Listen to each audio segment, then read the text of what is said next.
Një operacion i policisë së shtetit është shoqëruar me tensione dhe përplasje me armë, duke përfunduar me arrestimin e 2 personave dhe plagosjen e një 23 vjeçari të shpallur në kërkim.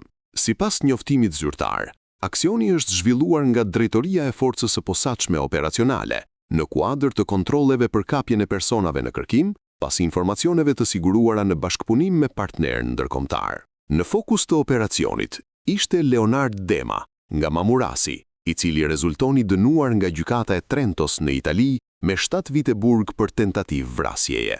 Ndërhyrja e forcave operacionale është kryer pranë një karburant, ku i riu ndodhi në automjet së bashku me shtetasin EF, 28 vjeç. Gjatë operacionit, 23 vjeçari dyshohet se ka tentuar të përplas me automjet efektivët e policisë, duke rrezikuar jetën e tyre. Gjithashtu, personi që ndodhej në automjet me 23 vjeçarin ka nxjerrë një armë zjarri dhe e ka drejtuar në drejtim të efektivëve, duke qelluar.